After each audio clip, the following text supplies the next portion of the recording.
Dear brothers and sisters, the entire khutbah that I want to give today is actually based upon a dua. And it's a dua that in some manifestation gets attributed to the Messenger sallallahu alaihi wasallam, but there is no authentic chain directly to him alaihi salatu wasallam. But a powerful supplication from one of the Salaf, from one of the pious predecessors. And that is Umar ibn Abdul Aziz rahimahullah ta'ala. And we know from the Salaf that they had their connection with Allah subhanahu wa ta'ala, and they had their way of calling upon Allah that is very instructive to us, to think about the way they perceived Allah subhanahu wa ta'ala. And the narration is from Yahya ibn Sa'id. He says that كَانَ كَثِيرًا مِمَّا يَدْعُو, that what was frequently recited in dua from Umar ibn Abdul Aziz rahimahullah ta'ala, and I'll read it very slow. Allahumma raddini bi qada'ik. Allahumma raddini bi qada'ik. وَبَارِكْ لِي فِي قَدَرِكَ وَبَارِكْ لِي فِي قَدَرِكَ. O Allah, let me be pleased with what you have decreed. رَضِّنِي بِقَضَائِكَ. Let me be pleased and satisfied with what you have decreed. وَبَارِكْ لِي فِي قَدَرِكَ. And bless me in the decree that is to come. Qada is what comes after qadar. Qada is something, the divine decree, which has already manifested itself. Qadar is what is still in the works. In this context here. Allahumma raddini bi qada'ik. Oh Allah, let me be pleased with what has been decreed for me. And make me pleased with it. Wa barik li fi qadarik. And then bless me in the divine decree that is to come. And then he says, Hatta la uhibba ta'jila ma akhart wa la ta'khira ma ajjalt. Hatta la uhibba ta'jila ma akhart. So that I do not love that anything that you have been delayed be hastened, وَلَا تَأْخِيرَ مَا عَجَّلْتَ. Nor that something that has been hastened be delayed. Allahumma raddini bi qada'ik. O Allah, please me with your decree. وَبَارِكْ لِي فِي قَدَرِكَ. And bless me in the decree that is to come. حَتَّى لَا أُحِبَّ تَعْجِيلَ مَا أَخَرْتَ. And so that I do not love that you hasten that which was meant to be delayed, وَلَا تَأْخِيرَ مَا عَجَّلْتَ. And that you do not, or that I do not love that you delay what was hastened for me. This dua, if we break it down, is actually a phenomenal dua and a phenomenal diagnosis of what usually happens in the frustration that a person has with Allah subhanahu wa ta'ala. If you look at our entire existence on this earth, and this entire idea of a race against time. Every day we wake up and we feel like we're rushed from this thing to the next thing, and we don't have time, and we're trying to achieve this and trying to achieve that. And there's a great level of stress, and especially when the efforts and the plans that you put forward are either completely disrupted by something that is out of your control, or that which you were pursuing is not coming to you as it should be coming to you with your planning. Time. I want it now. You think about the child in the car. Are we there yet? Are we there yet? Are we there yet? And many times when we're making dua to Allah subhanahu wa ta'ala, we're implying, is it there yet? Is it there yet? Is it there yet? And that's when the Prophet sallallahu alaihi wasallam said, most people will give up on their dua. Why? Because they've made that same dua over and over again, and it hasn't happened yet. And at that very moment, when it's about to come to you, the person says, دعوت فدعوت فلم يستجب لي. I made this dua, and it didn't happen for me. Allah subhanahu wa ta'ala mentions those that are being wronged and harmed and oppressed. And they say, Mata nasrullah. When is the help of Allah subhanahu wa ta'ala going to come? And Allah says about the oppressor, or rather the Prophet sallallahu alaihi wasallam says about the oppressor, Inna Allah la yumli lil zalim hatta idha akhadahu lam yuflitu. That Allah delays the oppressor. Meaning what? He allows that oppressor to continue in their oppression until they start to think that they're invincible, until they start to think that they're getting away with it. This is working. I'm not being held accountable. I have impunity. Hatta idha akhadahu. And then when Allah snatches him, lam yuflitu, He does not let him go. So both the oppressed is wondering when, and the oppressor is pushing the limits to see how far they can get with this. And there's a time factor involved. When is this all going to collapse? When is this all going to come to fruition? When is this going to happen? When is that going to happen? A person is pursuing marriage When am I going to get married? A person is pursuing a career. When am I going to get that job? When am I going to get that opportunity? A person, a couple waiting for a family. When is that child going to come? And then you have the children. When is this going to happen with my child? All along, you start to realize that we have to have a submission to Allah's timing. Allah's planning as a whole, His qadr as a whole, but His timing. When Allah subhanahu wa ta'ala has decreed something to come. And there's something very profound about this, because as Ibn al-Jawzi rahimahullah said, if Yusuf alayhi salam focused on only getting out of prison, then he wouldn't have benefited from what was actually happening within the prison. And so when you're in a trial or a hardship, a person becomes so eager for that hardship to end. Ya Allah, when is this going to be lifted? That if they don't pay attention, they're missing out on the unique opportunities of that hardship to come close to Allah subhanahu wa ta'ala. As he said, one of the Salaf, one of the pious predecessors asked Allah subhanahu wa ta'ala in a dream, Ya Allah, how come this dua has not been fulfilled yet? And the answer was, Ya Abdi, O my servant, I love to hear your voice. أحب أن أسمع صوتك. I love to hear your voice in dua. And what you were getting out of those moments of dua as the delay was happening was better than what you were seeking in the immediate moment. The delay became good for you because what you attained in terms of faith and character in that delay was far greater than what Allah subhanahu wa ta'ala could have hastened for you in the moment. When you're in the midst of the trial, Allah subhanahu wa ta'ala pushes you towards certain things or offers you the potential to push yourself towards certain things. The entire time you're saying, when?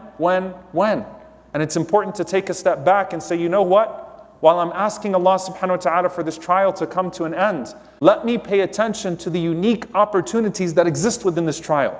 As the scholars mention, when you're pursuing a blessing, sometimes, subhanAllah, in the process of pursuing a particular blessing, we neglect the blessings that already exist around us. And I'm not just talking about the idea of health and the idea of, the concept of gratitude and shukr for what you have.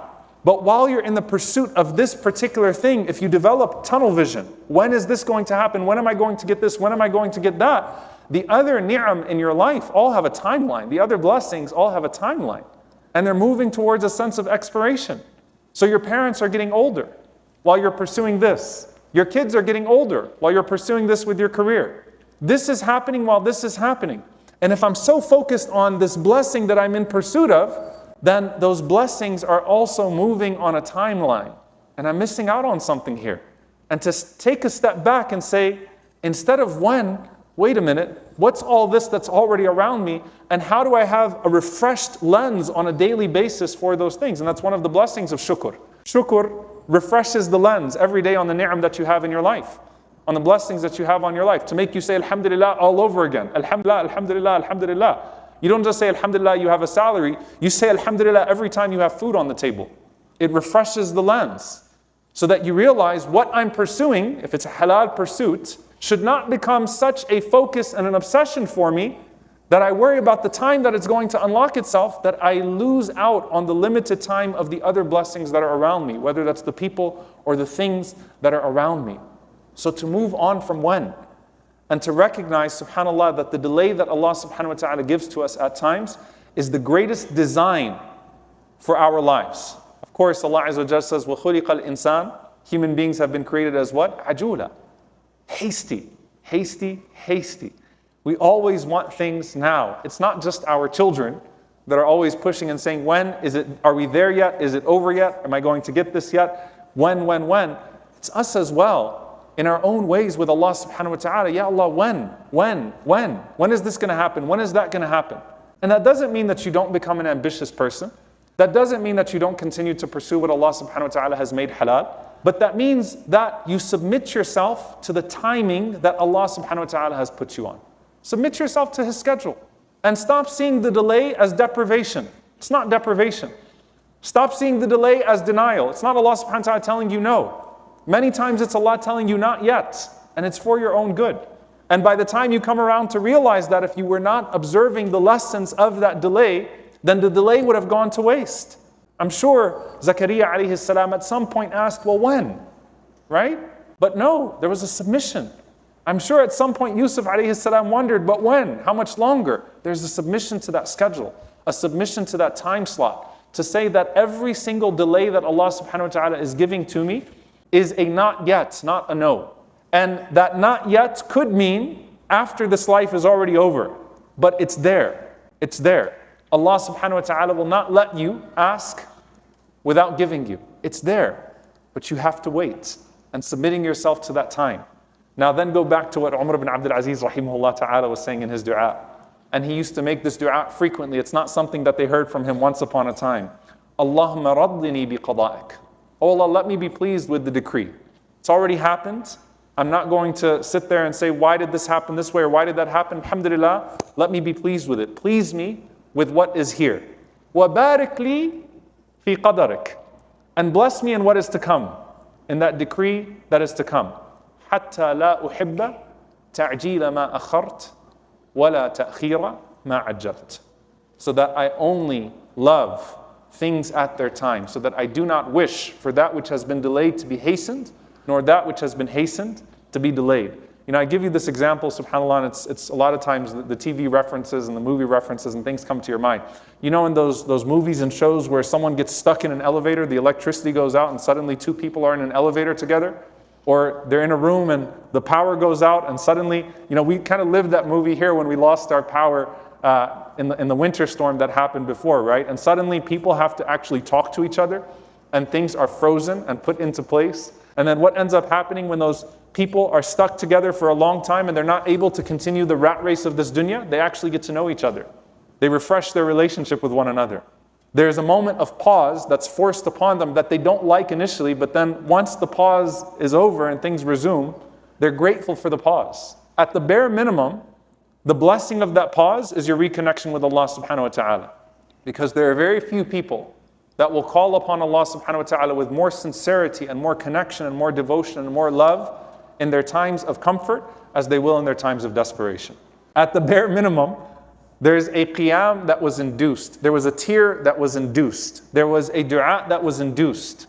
And the eyes that shed tears for the sake of Allah subhanahu wa ta'ala will not touch the fire.